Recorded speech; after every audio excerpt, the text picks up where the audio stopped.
Et salut à toutes et à tous, aujourd'hui on se retrouve pour un nouvel épisode du Start & Go et aujourd'hui on va tous ensemble regarder, faire une petite rétrospective, voilà, de la vie de Carlos Sainz. Et oui, avec tous les enjeux qu'il y a actuellement autour de l'arrivée d'Hamilton chez Ferrari, mieux comprendre un petit peu d'où vient Carlos Sainz, etc. Ça va nous permettre par la suite d'émettre certaines hypothèses, voilà.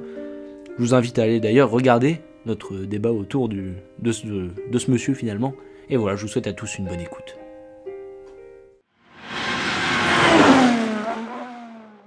Carlos Sainz débute sa carrière en karting en 2006. 2 ans plus tard, en 2008, il remporte le championnat KF3 d'Asie-Pacifique et se classe 2ème du championnat espagnol, ce qui est remarquable pour l'époque. En 2009, il célèbre une victoire notable à la Monaco Junior Kart Cup et obtient une place sur le podium au championnat d'Europe KF3. En 2010, Carlos Sainz entame sa participation en championnat d'Europe de Formule BMW avec l'équipe Euro International sous le parrainage de Red Bull, faisant partie récemment de la filière des jeunes pilotes Red Bull Racing. L'année suivante, il décroche le titre de champion de Formule Renault 2.0 Northern European Cup. Sa saison 2012 est marquée par des défis, se classant 6ème au championnat de Grande-Bretagne de Formule 3. En 2013, il effectue plusieurs séances d'essai en cours de saison avec Red Bull Racing pour obtenir la super licence nécessaire à son passage en Formule 1. En 2014, il devient champion du monde de Formule Renault 3.5 Series, battant le français Pierre Gasly. En 2015, Carlos Sainz débute en Formule 1 avec la Scuderia Toro Rosso, formant la paire la plus jeune de l'histoire avec Max Verstappen. Malgré des débuts prometteurs, sa saison est marquée par des problèmes de fiabilité, entraînant 7 abandons, mais il réalise une belle performance en se classant 7ème au Grand Prix des États-Unis, terminant 15ème au championnat avec 18 points, même s'il se fait beaucoup dominer par Verstappen durant cette saison. Après une première saison difficile, Toro Rosso passe d'un moteur Renault à un bloc Ferrari de l'année précédente pour la STR 11. Sainz accumule 32 points dans la première partie de la saison. Malgré des difficultés sur les circuits rapides de Spa, Monza et Suzuka, il termine 6ème aux États-Unis et au Brésil. Il se classe 12ème au championnat avec 46 points.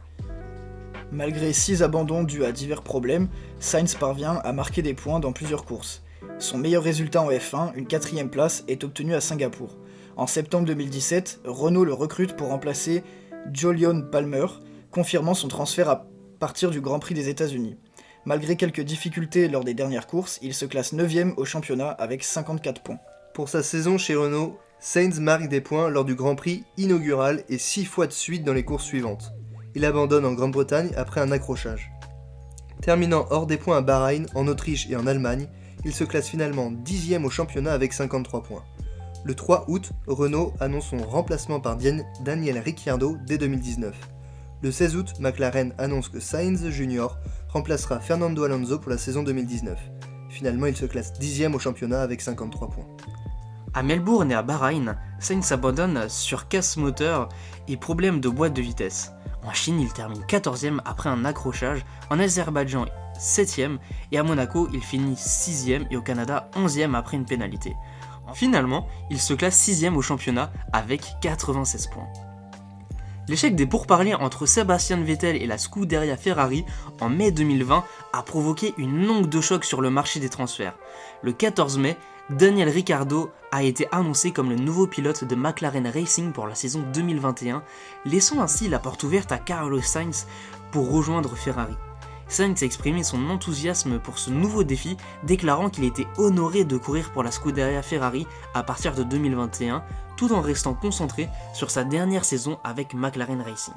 Mattia Binotto, directeur de l'équipe Ferrari, a souligné la confiance de l'équipe dans le duo de pilotes formé par Charles Leclerc et Carlos Sainz, affirmant qu'il représentait la meilleure combinaison possible pour aider Ferrari à atteindre ses objectifs. La saison 2021 a été un mélange de défis et de succès pour Sainz. Après avoir eu du mal à s'adapter à sa nouvelle équipe, il a réussi à décrocher son premier podium de la saison au Grand Prix de Monaco, terminant 2ème derrière Max Verstappen. Il a ensuite réitéré cette performance en Hongrie et en Russie et a clôturé la saison avec un autre podium à Abu Dhabi. Malgré des débuts difficiles, Sainz a réussi à terminer 5ème au championnat, marquant des points lors de chaque course et sans subir le moindre abandon, ce qui en fait le seul pilote à réaliser cet exploit cette saison. Carlos Sainz Jr. commence fort la saison 2022 avec 2 podiums consécutifs, dont une victoire à Silverstone où il décroche sa première pole position sur piste mouillée. Il prolonge son contrat avec Ferrari jusqu'à la fin de la saison 2024. En 2023, malgré une saison plus difficile, il remporte sa seconde victoire en Formule 1 au Grand Prix de Singapour, interrompant la série de succès de Red Bull et notamment celle de Max Verstappen. Et voilà, ça en est déjà tout pour ce nouveau podcast. Voilà, j'espère que vous avez tous passé un beau moment accompagné avec nous. Et je vous invite à aller voir encore une fois notre débat autour de Carlos Sainz. Et voilà, je vous souhaite à tous une bonne journée et à la prochaine.